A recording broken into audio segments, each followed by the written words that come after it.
I'm David, and welcome to Forgotten Coast Fishing. If you watched my channel, you know I really enjoy slow pitch jigging, but I've kind of run into some trouble finding a really good way to store when I'm not using them. The first thing I tried was just your standard tackle tray, but the problem is when you get into these 100, 200, even 300 gram jigs, there's a lot of weight to them, and a lot of that banging around will eventually kind of bust a hole in the side.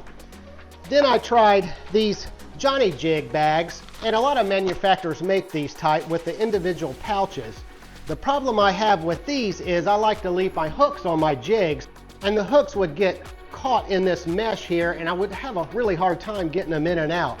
So I came up with this idea using that same sort of pouch method, but using these vacuum seal bags, and it's really easy to do and really cheap. And all the items you really need is just the vacuum sealer, an 11-inch roll of this vacuum seal bags, tape measure, a Sharpie, and some scissors. So what I'm going to do, I'm going to make 5 pouches about 3 inches each. So I'm going to go ahead and measure out 15 inches and mark every 3 inches.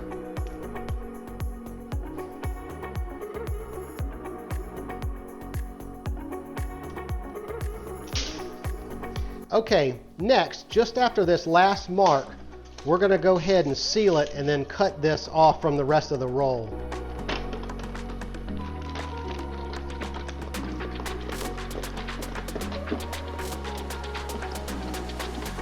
And I'm going to seal it first, right past that mark right there.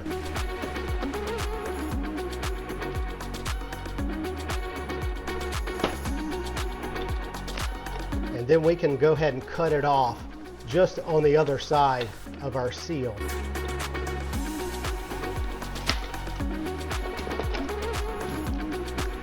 What we need to do next is we're going to cut just this top layer, and we're only going to cut about 1 inch down all the way off like this. And the reason we're going to do that is that's just going to give you a little lip to get your jigs in and out, so you don't have to try to peel this apart if they were even all the way to the edge. So what I do is just beyond this marking area, I'm going to cut just under it and go all the way to the seal that we just made. Now you need to go ahead and separate the top layer from where it's sealed on the edges already, and just go all the way again, all the way to that seal we made just a second ago. And then you can just cut this little flap off. So like I said, that's going to give you just a little grab to get that jig in and out. So really all we have to do now is just seal the edge and then seal at all of our other marks.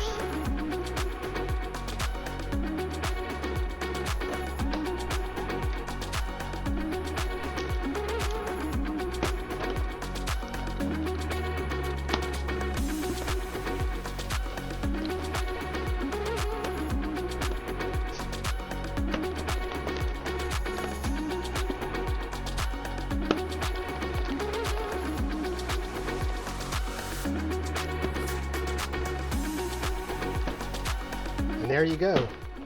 That's all there is to it. So now once you put these jigs in, you can really get them in and out real easily. One of the things that, like I said, was troubling me with the other type of bags is the hooks were getting caught in that mesh. So you can see these slide in and out really easily. And the other thing I like about it is if you put all your jigs face up with the indicator of what size jig it is, you can see it readily through this bag and go ahead and pull out the one that you need.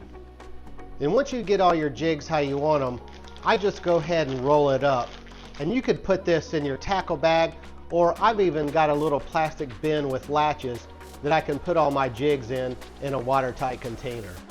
Well, I'm going to go ahead and make a couple more, get these jigs put up and packed away in my tackle bag, ready for our next fishing trip. But if you enjoyed this video or found it helpful, give me a thumbs up and hit that subscribe button so you won't miss my future videos. So until next time, hope to see you on another episode of Forgotten Coast Fishing.